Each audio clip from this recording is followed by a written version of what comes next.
बात करते हैं 13 जुलाई 2026 के न्यूज़पेपर की और काफ़ी इंपॉर्टेंट आर्टिकल्स हैं तो पढ़ते हैं। टॉपिक नंबर 1 है, मैं बहुत जल्दी कवर करूंगा बिकॉज मेरा मकसद ये है कि जल्दी से जल्दी आपके टॉपिक्स कवर करूं और कम टाइम में। 1 घंटा 1.5 घंटे वाला बवाल नहीं इसमें। मैं नोट्स बना के लाया हूँ और पॉइंट कोई ग्रामर नहीं मैं यूज़ कर रहा हूँ फुल, बस सिर्फ आपको समझने आना चाहिए कि जो आर्टिकल लिखे हैं उसमें इंपॉर्टेंट आर्टिकल्स आपको मैं समझाऊँ। तो शुरू करते हैं। टॉपिक नंबर 1 है ईरान और यूएस की जो लड़ाई चल रही है। आपको पता है कि अभी लिंजी जो है अभी दोबारा अटैक शुरू हो गए हैं। क्या हुआ ज़्यादा कुछ समझने वाला इसमें है नहीं, वही एक दूसरे का ट्रस्ट ब्रीच कर लिया उन्होंने और ट्रस्ट दोनों में है नहीं, तो चलता रहता है। उसको अभी एंड होने वाला नहीं है, तो अभी उस पर और आर्टिकल पढ़ेंगे। भाई सब कुछ है कि हार्मुज ने ब्लॉक कर दिया, वो सब कर दिया, ये चलता रहता है। ज़्यादा कुछ नया नहीं इसमें आया है, ठीक है। बेकार में मैं आर्टिकल आपको टाइम बर्बाद नहीं करूँगा आपका। नेक्स्ट टॉपिक चलता हूँ।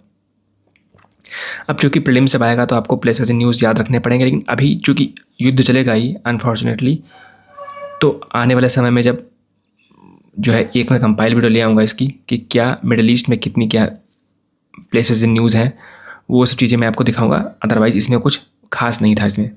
सेकेंड आर्टिकल है, टॉपिक है कि इसरो ने सक्सेसफुली कैरी आउट किया है गगनयान सिस्टम का टेस्ट। कि ह्यूमंस को, आपको पता है गगनयान मिशन में हम लोग इंसानों को 400 किलोमीटर ऊपर तक भेजेंगे, धरती की सरफेस के से 400 किलोमीटर ऊपर तक, इसको बोलते हैं स्पेस। तो स्पेस में भेजेंगे हम लोग गगन। गगन का मतलब होता है आकाश, और यान का मतलब जो है एक तरीके से प्लेन, ठीक है। क्राफ्ट, स्टेट से नहीं क्राफ्ट होता है, जिससे पानी चलने वाला जहाज होता है, वैसे यान, वायुयान, तो गगनयान इस तरीके से सिस्टम। लोग जाएंगे स्पेस में और फिर आएंगे, तो डमी बनाई गई भी है कि कैसे जाएंगे कैसे आएंगे। और जब वो मॉड्यूल, जब 2 मॉड्यूल जब आ रहे होंगे उसमें, तो एक मॉड्यूल जो होगा वो क्रू मॉड्यूल होगा और एक होगा सर्विस मॉड्यूल होगा। सर्विस मॉड्यूल में वो होता है पावर प्रपल्सन देने के लिए, जहाँ पे सिंपल सी बात है, यहाँ पे पानी की टंकी, मतलब वो समझ सकते हो आपकी पेट्रोल टंकी जो आपकी बाइक में लगी होती है, और ये है सीट। आप मान के चलो कि ये सीट है और इसमें लोग बैठे हुए हैं। तो बस ये कैसे समुद्र में चूँकि गिरेंगे आकर के ये लोग पैराशूट से, है ना, वापस जब आएंगे तो या तो किसी भी एटलांटिक ओशन में या फिर इंडियन ओशन में, वो देखने वाली बात होगी। बस यही इसका टेस्ट किया है। टॉपिक नंबर 3 बढ़ते आगे हैं हम लोग हैं, और इसका क्रू मॉड्यूल को हम जानते हैं CSU-1 और सर्विस मॉड्यूल को जानते हैं CSU-2। बस ज़्यादा कुछ इसमें नहीं है। टॉपिक नंबर 3 है कि 5 crore Indians wait when courts breakup. अब चूँकि समर चल रही, तो समर में वो लोगों ने छुट्टी ली है, हॉलीडे, जजेस ने। और जुडिशरी में कहावत है कि justice delayed is justice denied, कि अगर मुझे सही टाइम पर न्याय ना मिला तो मुझे जस्टिस, न्याय का न मिलना ऐसा महसूस होगा। जो लोग ट्रायल हैं, मतलब कि जिन लोगों पे आरोप लगा हुआ है, वो लोग अभी जेल में बंद मान लो अगर हैं, तो उनका केस खिंच जाएगा। पता लगा उनकी सज़ा थी 2 साल की और वो 1 साल की तो खाली ऐसे ही काट लिया उन्होंने। तो वही होगी ना कि एक तरीके से जस्टिस से डिले हो गया, तो मतलब कि उन्होंने आधी सज़ा तो काट ली उसमें। इससे अच्छा होता कि सज़ा दे देते आप लोग। कई बार तो ऐसा होता कि सज़ा थी क्राइम की 2 साल की और काट ली उन्होंने 3 साल। मतलब अगर पहले दिन ही जज साहब ने सुना दी होती कि हाँ 2 साल की कैद, तो ठीक रहता। हमने उस प्रोसेस में ही 3 साल गवा दिए, तो है ना। तो जजेस हॉलीडेज़ पे हैं, समर ब्रेक पे हैं, ट्रायल है, तो अभी जिनका ट्रायल हो रहा है वो भी गिल्टी, मतलब दोषी प्रूव नहीं हुए हैं। अगर मैं सुप्रीम कोर्ट में देखूं तो 92,000 केस पेंडिंग है, हाई कोर्ट में 64 लाख, और डिस्ट्रिक्ट कोर्ट्स में, पूरे भारत की बात कर रहा हूं मैं, 4.25 करोड़ केसेस पेंडिंग है। तो अगर आप पूरा मान लो तो लगभग 5-6 करोड़ के आसपास भारत में केस पेंडिंग है। सभी जज एक साथ रिटायरमेंट लें, ये गलत बात है, यही चिंता वाली बात है। तो अब वाई पेंडिंग क्यों है? जजेस की शॉर्टेज है भारत में। अब देखो, ये मैंने जो वाई पेंडिंग वाला रीजन है, ये मैंने ऐड किया है अपनी तरफ से कि जजेस और पीपल का रेशियो देखें तो भारत में हर 10 लाख लोगों पर 21 जज हैं। मतलब हर 10 लाख लोगों पर 21 जजेस हैं। हाई वैकेंसी रेट है, मतलब बहुत वैकेंसी है। डिस्ट्रिक्ट कोर्ट में तो बहुत ही वैकेंसी है, उसको कोई भरता ही नहीं है। गवर्नमेंट लार्जेस्ट लिटिगेंट है। 50% केसेस तो गवर्नमेंट ऑफ इंडिया लड़ रही है। होता है ना कि कभी कभी supreme court versus union of government of Madhya Pradesh, government of Uttar Pradesh, इस तरीके से केसेस जो होते हैं तो वही होती है। या हाई कोर्ट वर्सेस, है ना, इस तरीके के। तो आधे तो लिटिगेंट का मतलब होता है जो केस फाइल करता है, तो आधे तो केस कोर्ट खुद लड़ रही है। फिर इंफ्रास्ट्रक्चर आउटडेटेड है, एआई वगैरह उसमें नहीं आया है, तो अभी भी बहुत जगह सिस्टम ही अच्छा नहीं काम कर रहा है। फिर पुलिस जांच पड़ताल नहीं करती है अच्छे से, अनसाइंटिफिक और एविडेंस वो स्लो करती है। फॉरेंसिक लैब हमारे अच्छी नहीं बनी हुई हैं, तो जांच पड़ताल करने में टाइम लगता है, प्रोसेस काफ़ी स्लो होती है। जो क्राइम कर रहा है वो तो एआई यूज़ कर रहा है जो क्राइम कर रहा है, लेकिन जब न्याय मिल रहा है तो वहाँ पर पता लगा कि इंफ्रास्ट्रक्चर ही नहीं है, तो ये गलत बात है। अब वे फॉरवर्ड क्या हो सकता है? एक तो एडहॉक जजेस, जो जजेस रिटायर हो चुके हैं उनको दोबारा ले आओ आप कुछ टेम्परेरी टाइम के लिए, कि हाँ चूँकि इतने 6 करोड़ केस पेंडिंग है तो आप उनको लगा सकते हो। अल्टरनेट क्या है कि सुप्रीम कोर्ट की जो सीट्स हैं आप रीजनल बेंच में कन्वर्ट कर दो, कि दिल्ली को सिर्फ कॉन्स्टिट्यूशनल में रखो, बाकी आप कुछ उसकी रीजनल बेंचेस भी ले आओ। बट इसके खिलाफ ये होता है कि नेशनलिज्म की जो भावना है ना वो आहत होगी, और फिर अल्टीमेटली क्या जो कॉन्स्टिट्यूशनल बेंच जो जो हमारे सीजीआई होंगे, कितने सीजीआई होंगे, और अगर उन्हीं के पास अगर आनी है तो फिर वो बात वही आ जाएगी कि फिर उनके पास लार्जेस्ट जो है अपील उनके पास आ जाएगी, तो ये दिक्कत वाली बात है। और वैसे भी रीजनल बेंच करने की ज़रूरत क्या है जब हाई कोर्ट इतने हैं, तो आप पावर में ही ऐसा कुछ कर दो कि जैसे रिट्स हैं, या सुप्रीम कोर्ट के पास रिट्स के मामले में कम पावर है कि वो सिर्फ फंडामेंटल राइट्स पर ही रिट जारी कर सकती है, बल्कि हाई कोर्ट फंडामेंटल राइट्स के अलावा बहुत सारे चीज़ों पे रिट जारी कर सकती है। तो अगर आप चाहो तो हाई कोर्ट की जो पावर है, हाई कोर्ट की पावर कम कर सकते हो कि फंडामेंटल राइट्स का अगर केस है तो हाई कोर्ट को सुनना ही होगा, वो उसका डिस्क्रिशन नहीं हो सकता जैसा सुप्रीम कोर्ट में भी है, तो कर सकते हो आप, है ना। ये है, ये स्टैटिक टॉपिक दोस्तों है, तो स्टैटिक अगर जिसको नहीं आता है तो प्लीज़ रिवाइज़ करिए। टाइम बाउंड की एक टाइम दे दिया जाए कि हाँ इस केस को इतने दिन में ख़त्म करना है। अल्टरनेट डिस्प्यूट रेजोल्यूशन, लोक अदालत वगैरह बनाइए आप, जैसा गांधी जी ने कहा था कि ग्राम लेवल पे आप इसको बनाइए। ग्राम स्वराज का कॉन्सेप्ट दिया था उन्होंने कि अपने आप कुछ स्वराज में कि सेल्फ गवर्नेंस अपने आप में होनी चाहिए। सेल्फ गवर्नेंस का मतलब यहाँ पे ये था, उसको मान सकते हो कि हर तरीके से डिस्प्यूट रेजोल्यूशन 90% जो डिस्प्यूट्स हैं वो गांव लेवल पे ही सॉल्व करो। हालांकि इतना पॉसिबल नहीं है, बट फिर भी आप कर सकते हो थोड़ा बहुत। जो वेक्सेशियस, बेकार की, दो कौड़ी की, बैड फेथ वाली लॉसूट केस फाइल करते हैं, उन पर कोर्ट जो है तगड़ा एक्शन लेगी। क्या केस लेके आ रहे हो, है ना। जैसे अभी ताजमहल तेजू महालय वाला केस सुप्रीम कोर्ट में फाइल किया गया, हाई कोर्ट में फाइल किया गया, तो ये मतलब बेकार की वेक्सेशियस पीआईएल्स हैं तो उनको नहीं फाइल करना चाहिए। बट क्या करें, इससे क्या होता है केस की पेंडेंसी बढ़ती है, और फिर जो मुद्दा लाइमलाइट में आता है उसको सुप्रीम कोर्ट या हाई कोर्ट पे प्रेशर बनता है कि हाँ इसको सॉल्व करना ही करना है। टॉपिक नंबर 4 पे आते हैं, oil conundrum. Russia, India, USA. आपको पता है कि भारत रशिया से तेल ले रहा है तो यूएसए गुस्सा है। यूएसए गुस्सा क्यों है, इसके कई कारण हैं। पहली बात तो यूएसए के पास भी जो वेनेजुएला जो उन्होंने कब्जाया था, एक कंट्री है साउथ अमेरिका में, उसको जनवरी में यूएसए ने कब्जा किया था। अब उसने कब्जा किया तो यूएसए की जो ऑयल कंपनीज़ हैं उन्होंने तेल निकालना शुरू किया। इवन यूएसए ने अंबानी की कंपनी को भी इनवाइट किया था कि आप भी आइए और आप भी तेल निकालिए आकर के। तो ऐसा कुछ लोग बता रहे हैं कि यूएसए जानबूझ करके ईरान से वार लड़ रहा है, और स्ट्रेट ऑफ हॉर्मूज यूएसए चाहता है कि बंद रहे, क्योंकि जब तक स्ट्रेट ऑफ हॉर्मूज बंद रहेगी गल्फ़ कंट्रीज अपना तेल नहीं बेच पाएंगी या महंगा बेचेंगी। तो इससे क्या होगा कि इंडिया जैसी कंट्रीज़ को हम फोर्स कर सकते हैं, रशिया से तेल खरीद नहीं सकते आप, गल्फ़ कंट्रीज से खरीद नहीं सकते आप, तो आपको सिर्फ हमसे ही तेल खरीदना पड़ेगा। हमसे मतलब कि यूएसए से खरीदना पड़ेगा, वेनेजुएला से खरीदना पड़ेगा। वैसे भी चाइना एक टाइम पर तो जब वेनेजुएला जब इंडिपेंडेंट था तब चाइना खूब वहाँ पर उनसे तेल परचेज़ किया करता था। बट चूँकि इस समय यूएसए ने उसको, आप कह लो कि उस पर कब्जा किया है, तो वो ऐसा कुछ कर नहीं रहा है। हालांकि अगर चीन कहे तो यूएसए उसको भी बेच देगा।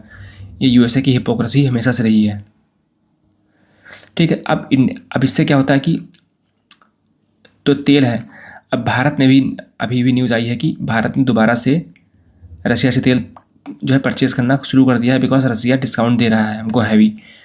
और बट पेमेंट उसने कहा है कि चाइनीज़ युआन में करी है, तो भारत ने कहा ठीक है हम युआन में कर देते हैं। वैसे भी डॉलर को हम क्यों यूज़ करें जब हमारा यूएसए इतना बड़ा एनिमी बन चुका है आज के टाइम पे और पाकिस्तान को खूब सपोर्ट कर रहा है, हमारे खिलाफ टैरिफ लगा रखे उसने, तो ये है। तो इंटरनेशनलाइजेशन, जब इंडिया जैसा बड़ा कंट्री, थर्ड लार्जेस्ट पीपीपी के टर्म्स में इकॉनमी है ना, जब इंडिया जैसा एक कंट्री युआन को यूज़ करेगा तो इंटरनेशनलाइजेशन बढ़ेगा युआन का। अब बात है कि जब भारत यूज़ कर रहा तो भारत का जो फिर यूपीआई हमने साइन कर रखा है कि 8 से 9 कंट्रीज़ में, भूटान, नेपाल, भूटान है, सिंगापुर है, फ्रांस है, बहुत बहुत सी कंट्री, यूएई है, ठीक है, ये कंट्रीज़ जो हैं ये यूपीआई एक्सेप्ट करती हैं। तो फिर भारत का फिर इंटरनेशनलाइजेशन क्या होगा अगर हम युआन करने लगे उसको एक्सेप्ट? तो पहली बात तो यह टेम्परेरी है, ऐसा मेरा मानना है। और इससे क्या होता है कि युआन की एक जब वैल्यू बढ़ेगी तो युआन का रुपया बढ़ेगा, और युआन की जब वैल्यू बढ़ेगी तो युआन का रुपया बढ़ेगा। फिर चाइना के एक्सपोर्ट कम होंगे, ये भी एक चीज़ है। तो चाइना को भी ऐसा नहीं कि बहुत फ़ायदा है, करेंसी अगर आपकी वैल्यू अगर करेंसी की ज़्यादा बढ़ेगी तो आपके एक्सपोर्ट घटते हैं, बिकॉज आपकी करेंसी ज़्यादा है तो सामने वाला आपको एक्सपोर्ट करेगा लेकिन आपसे इंपोर्ट नहीं करेगा। और चाइना क्या है, चाइना लोगों को एक्सपोर्ट करता है ना। तो बात ये है। तो अगर मान लो इंडिया चाहता है कि इंडिया खूब सारा सामान दूसरे कंट्रीज़ को एक्सपोर्ट करे तो भारत की करेंसी जो है कम होनी चाहिए। बट एक कंडीशन ये है कि भारत में इन्फ्लेशन, महंगाई ना हो, है ना, इन्फ्लेशन ना हो, कम हो, 2% के आसपास हो, और ऊपर से भारत की करेंसी अगर लो है तो अच्छी बात है कि भारत ज़्यादा एक्सपोर्ट कर पाएगा। चीन ने 1.5 या 2% के आसपास इन्फ्लेशन रहता है, और चाइना की करेंसी वो जानबूझ कर डिवैल्यू करता है। हम लोग तो खैर हमारा तो अपने आप डिवैल्यू हो रहा है, बट चाइना जानबूझ के करता है। अब भारत की करेंसी स्ट्रांग क्यों नहीं है? इसके कई कारण है कि यूएस डॉलर काफ़ी मजबूत हुआ है। चाइना का केस ऐसा है कि चाइना इतना एक्सपोर्ट ही करता है तो उसका कंपेंसेट हो जाता है। फेडरल रिजर्व इंटरेस्ट रेट बढ़ा रहा है। जैसे मान लो कोई इंसान है, वो भारत में निवेश रुपये कर रहा है कि भारत के गवर्नमेंट ऑफ इंडिया के बॉन्ड में निवेश कर रहा है। अब गवर्नमेंट ऑफ इंडिया को उसने $100 दिए, मान लो, सपोज करो $1,00,000 दिए, मान लो। गवर्नमेंट ऑफ इंडिया ने कहा कि 2% का मैं आपको इंटरेस्ट रेट दूंगी, मतलब कि अगले साल जब लोगे तो 2% आपको $2,000 आपको अगले साल ऐड करके मिलेंगे इसमें, 1 लाख में। बट यूएस गवर्नमेंट कह रही नहीं, हम तो 3% का देंगे। तो वो कहेगा क्यों? तो वो कहेगा तो अच्छी बात है, इंडिया की गवर्नमेंट जो कि इतनी स्टेबल भी नहीं है, मतलब इकोनॉमी इतनी स्टेबल भी नहीं है, इतने फ्लक्चुएशंस आते रहते हैं। अगर यूएसए हमको ऑफर दे रहा है कि 3% का, तो हम यूएस के पास जाएंगे। इवन अगर इंडिया यूएसए बराबर दें तब भी लोग यूएसए में इन्वेस्ट करेंगे, बिकॉज यूएसए एक ज़्यादा रिलायबल, उसकी स्टॉक मार्केट काफ़ी स्ट्रॉन्ग है ना। तो ये एक है। फिर क्रूड ऑयल प्राइस सर्ज, कि क्रूड ऑयल आपको पता है कि 100 बैरल के पार हो गया था, और भारत क्रूड ऑयल खूब परचेस करता है, तो भारत का फॉरेक्स जो रिज़र्व है वो हम लोगों ने उसी से पैसा तो दिया है ना, ऑयल को पे किया है। तो जब भारत का पैसा वीक होगा तो जिन लोगों ने उधार दिया भारत को है, तो जिन लोगों ने, जिस इंसान ने भारत सरकार को पैसा उधार दिया है उनको कम नफ़ा होगा। ये होता है कि जैसे मान लो, ये सिंपल सा एग्जांपल, जैसे मान लो मैंने मान लो आपको 100 रुपये दिए, और कहा भैया 100 रुपये लो, 1 साल के बाद मुझे 5 रुपये जोड़ के दे देना, 105 रुपये दे देना, ठीक है। अब मान लो कि अभी इस 2026 में जब मैंने आपको रुपये दिए तो 100 रुपये के मान लो 10 किलो आलू थे, तो मतलब 10 रुपये किलो आलू हुए। लेकिन अगले साल क्या हुआ, महंगाई बढ़ गई, इन्फ्लेशन बढ़ गया, तो आलू हो गए मान लो 20 रुपये किलो के, तो अब तो 5 किलो मिल जाएंगे आलू। तो चूँकि अब वो तो मुझे 105 रुपये देगा, बिकॉज हमारी डील हो चुकी थी, 100 रुपये दिए थे उसने 2027 में, वो हमको 105 रुपये देगा। बट यहाँ पर वो इस 100 रुपये के 10 किलो आलू खरीद सकता था, यहाँ पर उसकी परचेजिंग पावर रुपए की कम हो गई, सिर्फ 5 किलो ही परचेज़ कर पा रहा है। तो मतलब उसको घाटा हुआ। मतलब महंगाई आने से क्या होता है कि जो इंसान उधार देता है उसको घाटा होता है। महंगाई, इन्फ्लेशन जब ज़्यादा हो जाती है तो यही है।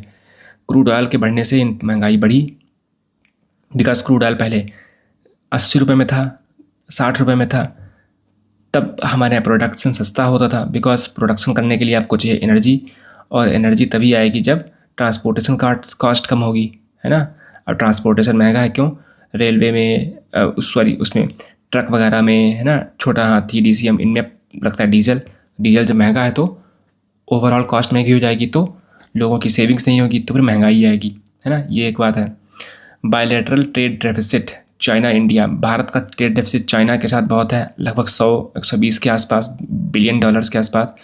आसियान के साथ भी 50 से ऊपर है। तो एक दिक्कत वाली बात यह है, rising demand of foreign goods, जो भारत के लोग हैं इनक्वालिटी बढ़ रही है, तो जो भारत में जो पैसे वाले हैं 30 करोड़ लोग, 150 करोड़ की भारत की आबादी है, जो 30 करोड़ पैसे वाले लोग हैं वो तो फॉरेक्स का खूब सामान परचेज कर रहे हैं, और ये जो बाकी 120 करोड़ लोग बचे हैं वो स्पेंडिंग भारत में भी कम कर रहे हैं, बिकॉज उनके पास तो वो फॉरेन में क्या, वो तो भारत में भी स्पेंडिंग कम कर रहे हैं क्योंकि पैसा उनके पास इतना नहीं है, ये है। और भारत ने FDI का मारा बिकॉज स्टॉक मार्केट इतनी फ्लक्चुएट कर रही है बिकॉज ऑफ वॉर, है ना, तो ये भी बात है। तो FDI नहीं आ रहा, नेट FDI नहीं आ रहा, मतलब भारत से FDI जा रहा है ज़्यादा 100 बिलियन डॉलर का, तो US से 105 ही आ रहा है, मान लो अगर ऐसा है तो। हालांकि और भी कम इस साल तो आया था, 90 के करीब आया था, अगर ऐसा देखो, अगर 100 आया था तो। फिर नैरो इंटरेस्ट रेट, मतलब भाई ये USA इंटरेस्ट रेट दे रहा है 3% का, भारत दे रहा है 2% का। भारत की सरकार अगर मान लो भारत सरकार बॉन्ड इशू करती है तो ये बात है कि नैरो इंटरेस्ट रेट डिफरेंशियल, जो डिफरेंस है इंटरेस्ट रेट का डेवलप्ड कंट्री का और इंडिया का, तो काफ़ी कम है। जब इंटरेस्ट रेट डिफरेंशियल ज़्यादा होगा तब हमें हमारे यहाँ ज़्यादा FDI आएगी, FPI आएगी। तो ये आप मेंस में लिख सकते हो कि मेंस का एक काफ़ी अच्छा बड़ा पॉइंट यहाँ पे है कि नैरो जब ज़्यादा होगा तो भारत के लिए अच्छी बात है, तब भारत में FDI FPI ये चीज़ें आएंगी, मेंस के लिए काफ़ी इम्पॉर्टेंट है ये। एक्सपोर्ट वर्सेस इंपोर्ट, पहले भारत में एक्सपोर्ट अच्छा था, अब भारत में एक्सपोर्ट कम हुआ है, तो ये भी एक दिक्कत। बिकॉज एक्सपोर्ट क्यों कम हुआ, बिकॉज भारत के गुड्स काफ़ी महंगे हो गए हैं। क्यों? क्योंकि भारत में ऑयल जब हम इंपोर्ट करेंगे तो ऑयल की कॉस्ट ऑफ प्रोडक्शन महंगी हो गई है। चाइना का सामान सस्ता क्यों है? बिकॉज चाइना के पास जो है रिजर्व में ऑयल रखा रहता था, उसने रिजर्व बना रखा था कई 6-7 महीनों के लिए, और फिर रशिया से उसको सप्लाई आ रही है, रशिया से उसने तेल परचेस करना बंद नहीं किया था, है ना, तो उसका तो दिक्कत नहीं है। फिर भारत के लिए टैरिफ रिस्क भी है, US ने टैरिफ लगा रखा 50% का, तो एक दिक्कत, हालांकि अब कम हो गया लेकिन तब भी दिक्कत तो है। ये हो गया टॉपिक होलिस्टिकली, आपको कवर करवा दिया। अब आते हैं टॉपिक नंबर 5 पे, एथेनॉल ब्लेंडिंग पे। तो any international experience ethanol blending कहाँ है? ब्राज़ील में ऐसा हुआ है कि ब्राज़ील में सरकार ने ऑप्शन दी है कि तुम चाहो तो एथेनॉल ब्लेंडिंग वाला यूज़ कर लो, चाहो तो आप प्योर यूज़ कर सकते हो, वहाँ पे ऑप्शन आपके पास है। पर भारत में ऐसा नहीं है, भारत में तो हर पेट्रोल पंप पे एथेनॉल ब्लेंडेड आपको मिलेगा, जो 20% एथेनॉल, 80% जो है उसमें पानी होगा, सॉरी तेल होगा। अब इसमें बात ये आ रही है, इस आर्टिकल में लिखा गया है कि भारत का जो फूड है, गन्ना हो गया, कॉर्न हो गया, खास करके गन्ना, इसको सरकार जो है कंपनीज को बेच रही है और फिर वो इथेनॉल ब्लेंड कर रहे हैं।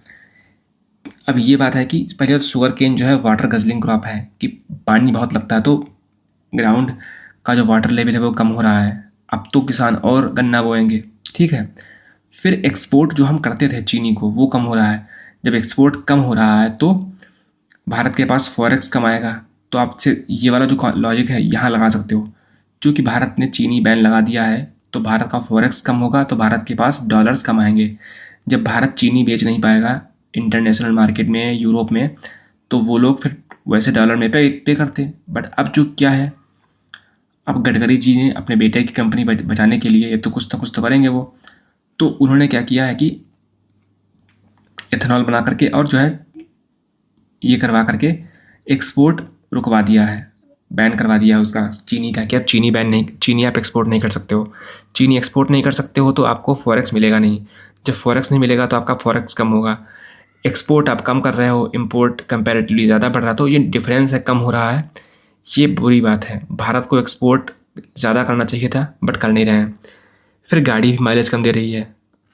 पहले गाड़ी में प्योर पेट्रोल डीजल था, अब मिक्स आ रहा तो माइलेज कम है। इंश्योरेंस कंपनी बोल रही थी भैया हमने इंश्योरेंस दिया था केवल पेट्रोल या डीजल प्योर वाले वाहन के लिए, गाड़ी ख़राब होती है अगर है, बट इसमें तो फ्यूल ही बेकार डल रहा है तो हम इंश्योरेंस नहीं देंगे। और सरकार ने कुछ भी क्लैरिफाई नहीं किया इसके अलावा। तो ये दिक्कत वाली बात है कि सरकार ने क्लैरिफाई क्यों नहीं किया। फिर वो वाले फूड प्रोडक्ट्स ज़्यादा यूज़ किए जा रहे हैं जो हम खा सकते हैं। पहली बात तो भारत में अभी भी न्यूट्रिएंट डेफिशिएंट फूड आ रहा है, उसकी बजाय हम अभी भी खाना हम जो है उसको फ्यूल में बर्बाद कर रहे हैं, तो ये दिक्कत है। तो बहुत सारी, इससे क्या हो सकता है, सोशल अनरेस्ट पैदा हो सकता है। और शुगर जो एक्सपोर्ट कम हुआ है तो लॉस फार्मर को होगा इस सेंस में। बट चूँकि फार्मर जो है जो गन्ना बो सकते हैं, बोए हैं, वो तो गन्ना बेच बेच करके पैसा, एक तरफ पैसा कमा भी रहे हैं, एक तरफ पैसा जा भी रहा है। बट लॉन्ग टर्म में किसानों को जो है उनका जब वाटर लेवल घटेगा तब उनके लिए कॉस्ट ओवरऑल बढ़ जाएगी। देखना होगा क्या होता है। बायोफ्यूल कितने जनरेशन के होते हैं, तो 4 जनरेशन के बायोफ्यूल होते हैं। पहला है शुगर कीन, वीट, कॉर्न, ऑयल क्रॉप से बनता है, तो ये होता है फर्स्ट जनरेशन। सेकंड जनरेशन क्या होता है कि हस्क है, भूसा, स्ट्रॉ, जो स्ट्रॉ मतलब कि जो है जो पराली, और वुड, लकड़ी का, वेजिटेबल वेस्ट का, ये सेकंड नॉन एडिबल बायोमास। पर भारत में एडिबल बायोमास ही ज़्यादातर फर्स्ट जनरेशन वाला हम लोग यूज़ कर रहे हैं, तो ये बेकार बात है। थर्ड जनरेशन का माइक्रो एल्गी, ये थोड़ा एडवांस एल्गल बायोमास है। अगर ये हम करते अच्छा रहता है, बिकॉज भारत के पास बहुत कुछ, हम लोग किसानों की आय दुगनी करने के लिए एल्गी, हम लोग उसका, आप कह लो कि एल्गी प्लांटेशन कर सकते थे कि एल्गी को और बढ़ाओ। ऐसी स्कीम्स, रिसर्च डेवलपमेंट कर सकते थे हम अपने IIT बॉम्बेज वगैरह में, और साइंटिफिक जो लैब हमारी हैं उसमें, टाटा इंस्टीट्यूट वगैरह में हम टेंडर दे सकते थे कि हाँ, एल्गी को बढ़ाने के लिए हमें कुछ करना चाहिए। या जो कंपनीज़ हैं अंबानी, अडानी की, इनको कह दो आपकी या एल्गी को बढ़ाने वाला कुछ प्लांट लगाओ। बट ऑफ आया है 4th जनरेशन, ये सिंथेटिक बायोलॉजी और जेनेटिक इंजीनियरिंग, जेनेटिक मॉडिफिकेशन है इसको करके, तो ये तो बहुत एडवांस लेवल पे है। इसके प्रोज और कॉन्स सबके अलग अलग हैं, पढ़ लीजिएगा आप लोग। ये भारत में चूँकि यही यूज़ हो रहा, तो दिक्कत वाली बात है। भारत को चाहिए कि सेकंड या थर्ड पे जाए। थर्ड काफ़ी अच्छा ऑप्शन है, मैं कहता हूँ अच्छा भी है। उसके नॉन अरेबल लैंड पे ये ग्रो भी हो जाता है। ये देखो लिखा है यहाँ पे कि नॉन अरेबल लैंड पे ये ग्रो हो जाता है, ठीक है। ये नॉन अरेबल लैंड पे ग्रो, प्रोडक्टिविटी काफ़ी इसकी हाई है, प्रोडक्टिविटी इसकी देखो काफ़ी हाई है, तो ये अच्छी बात भारत के लिए है। कॉन्स क्या है कि इस अर्ली स्टेज डेवलपमेंट इसका भारत में इतना हुआ नहीं भी है। कॉस्ट ज़्यादा भी आ रही है, बिकॉज हमारे पास स्केल में ज़्यादा क्वांटिटी में हम प्रोड्यूस नहीं कर रहे, इसलिए अगर हम ज़्यादा क्वांटिटी प्रोड्यूस करें तो हमको सस्ता पड़ेगा, है ना। तो ये तो सबके प्रोज और कॉन्स है। ये तो बहुत ही अभी डेवलपमेंट हुई नहीं इसका बहुत ज़्यादा, तो USA वगैरह में कुछ चीज़ों पे हो रहा है। ग्रीन हाउस गैस ये हटा सकता है, जो हम लोग पेट्रोल डीजल यूज़ करते हैं उसको कम कर सकता है, ये अच्छी बात है। और फिर सिंथेटिक बायोलॉजी और जेनेटिक मटेरियल इसको यूज़ करें तो साइंटिफिक नॉलेज चाहिए होगी हमको। कॉन्स क्या इसके हैं कि जेनेटिक मॉडिफाइड जो है आर कंसर्न अबाउट ऑर्गेनिजम्स, कैसे क्या करोगे, ये दिक्कत वाली बात है। पर चूँकि भारत अभी भी फर्स्ट जनरेशन पे रिलाई कर रहा है ये कि हम लोग अपना फूड क्रॉप्स को, जो कि हमें खाने चाहिए, एक्सपोर्ट करने चाहिए, उसको हम लगा रहे हैं गाड़ियों में, तो ये दिक्कत वाली बात है। अब आते हैं 6 टॉपिक पे कि इजराइल को रिकॉग्निशन वाली बात है कि पहले जब जर्मन हिटलर ने इनका कत्लेआम किया था तो लोगों पे सिंपैथी थी कि हाँ, इनको इनका ज्यूस स्टेट मिलना चाहिए। हालांकि मुस्लिम कंट्रीज़ तब भी खिलाफ थी, पर अब तो मुस्लिम कंट्रीज़ के साथ साथ बाकी कंट्रीज़ भी खिलाफ हो रही हैं। क्यों? क्योंकि गाज़ा में जो उसने किया है वो दिक्कत वाली बात है। गाज़ा में किया है, ह्यूमैनिटेरियन जो क्राइसिस वहाँ पे आई है, बिल्डिंग्स गिर रही हैं और लोग टीवी पे देख रहे हैं, यूट्यूब पे देख रहे हैं, इंस्टाग्राम पे देख रहे हैं, वो है। प्लस थोड़ा बहुत फेक भी इसमें है कि वो AI से बनी हुई वीडियोस भी फेंक रहे हैं, वीडियो गेम वगैरह लोग चला दे रहे हैं, तो ये भी दिक्कत वाली बात है कि कुछ चीज़ बेकार होती है उसको और बेकार करके दिखाया जाता है आपको है। फिर इंटरनेशनल लीगल स्क्रूटनी की, इंटरनेशनल लीगल स्क्रूटनी अभी भी इंटरनेशनल क्रिमिनल कोर्ट नेतन्याहू के खिलाफ केस चल रहा है। वेस्ट बैंक सेटलमेंट को अभी भी वो बढ़ा रहा है, इजराइल लपेट रहा है कि भैया हम तो कब्जा करेंगे। ग्रेटर इजराइल का कॉन्सेप्ट अभी भी उनके दिमाग में है। फिर UNGA की, यूनाइटेड नेशन जनरल असेंबली ने कई सारे रेजोल्यूशंस पास किए हैं कि हाँ USA सिक्योरिटी काउंसिल में इसको ब्लॉक कर देता है। इससे क्या होता है कि सॉफ्ट पावर जो है USA की भी बेकार होती है और इजराइल की तो बेकार होती ही है। बट ये बड़ा कंट्री है, इसको कोई फ़र्क पड़ता नहीं है सॉफ्ट पावर की। इसकी सॉफ्ट पावर हॉलीवुड वाले वैसे भी अच्छी कर रहे हैं। रीजनल कंट्रीज जो है, इजिप्ट, उससे रिश्ते काफ़ी ख़राब, लेबनान से ख़राब, लीबिया, सीरिया से ख़राब। बट आई थिंक लगता है कि ये सब बकवास बातें, बिकॉज उसको तो कब्जा ही करना है ना इसराइल को, तो रिश्ते ख़राब हो तो और अच्छी बात है। तुम गुस्सा हो गए तो मेरे लिए तो बहाना है, अगर अच्छे से रहोगे तो हमारे लिए घटा है कि भैया हमने अटैक कर दिया। अगर गुस्से वाले बयान दोगे तो इजराइल के लिए तो अच्छी बात है ना, वो तो अपनी पब्लिक को और इंटरनेशनल कम्युनिटी को बोल पाएगा देखो भैया यही रिश्ते बेकार करके बैठे हैं तो हम क्या करें। टॉपिक नंबर 7, ठीक है। टॉपिक नंबर 7 है कि judging graduates not entrance score. आपने देखा होगा सोसाइटी में बायस्ड है कि उस लड़के ने आईआईटी से पढ़ाई की है, आईआईएम से पढ़ाई की है ना, वो यूपीएससी निकाल के आया है। बट आप ये देखो कि वो कितना डिलीवर कर रहा है। तो यूपीएससी में फिलहाल तभी नौकरी लगती है, लेकिन आईआईटी वगैरह में इसमें आप ये मत देखो कि वो लड़का आईआईटी से पढ़ा है, बट ये देखो कि आईआईटी के बाद आईआईटी में उसके कितने नंबर आए थे। जब वो आईआईटी में 4 साल जो बिता रहा, ग्रेजुएशन जो वहाँ पे कर रहा है, उसमें उसकी परफॉर्मेंस क्या रही है, कितनी वो रिसर्च हमको पब्लिश करके दे रहा है। जैसे यूएसए वगैरह में जो वो लोग उन्होंने चैट जीपीटी बनाया है, तो वहाँ पर ये सिस्टम है कि वो सैम आल्टमैन कहाँ से पढ़ा है ये मैटर नहीं करता है, उसने बना के दिया है ये मैटर करता है। भारत के लोग कितना भी आईआईटी वगैरह पढ़ जाएं, लेकिन उन्होंने अभी भी एआई मॉडल डेवलप नहीं कर पाए हैं, जबकि कहने को तो आईआईटी बहुत ही एडवांस है। तो ये जो हमारा एक नज़रिया है कि हम लड़के की रैंक देखेंगे कि हाँ आईआईटी में इसकी फर्स्ट रैंक आ गई, सेकंड रैंक आ गई, सिंगल डिजिट रैंक आ गई, फिर होता क्या है कि फिर वो समाज के देखते देखते वो यूपीएससी में ट्राई करता है। कई सारे आपको लड़के मिल जाएंगे जो यूपीएससी में ट्राई करते हैं। तो ये दिक्कत वाली बात है। हमको उस लड़के को तो धिक्कार देना चाहिए कि भैया तुमने आईआईटी किया, तुम कोई रिसर्च कर ही नहीं पाए हो तो तुम वीक हो। तुम्हारा पर्पस जो था आईआईटी के बाद में कुछ रिसर्च करने का, तुमने वो क्यों नहीं किया। सरकार ने इतना तुमको पैसा खर्च किया है ना, वो सब क्यों नहीं कर पाए। तो इस तरीके से समाज को देखना चाहिए, तब जाके हम लोग सरकारी नौकरी से अपना छुड़ा पाएंगे पीछा। अदरवाइज़ लोग आईआईटी करके भी यूपीएससी की तैयारी, एसएससी की तैयारी करेंगे। तो ये एक तरीका का है। तो थैंक यू गाइस, आज के टाइम पे इतना ही। और एक कोट है, डू नॉट जज a book by its cover, कि एक बुक के कवर उसका कितना अच्छा है इससे जज मत करो कि वो अंदर बुक कैसी लिखी होगी। जो उसके 100 पन्ने 200 पन्ने लिखे हैं वो कैसे हैं, उसके कवर से डिफाइन नहीं होता है, ठीक है। तो ऑलवेज़ कुछ इंसान दिखते सुंदर हैं लेकिन वो अंदर से बड़े बेकार होते हैं, बेईमान होते हैं। कुछ लड़कियां सुंदर होती हैं बट अंदर से बहुत चिड़चिड़ी होती हैं। बट कुछ लड़के देखे होंगे आपने, लड़कियां जो दिखने में इतने अच्छे नहीं हैं बट वाकई में वो उनसे जब बात करोगे आप तो उनका स्वभाव अच्छा होता है। तो आचरण को अपने अच्छा करिए, बाकी तो भगवान भरोसे छोड़ दीजिए। थैंक यू गाइस, आज के लिए इतना ही। कल मिलते हैं एक नए वीडियो के साथ। Thank you very much.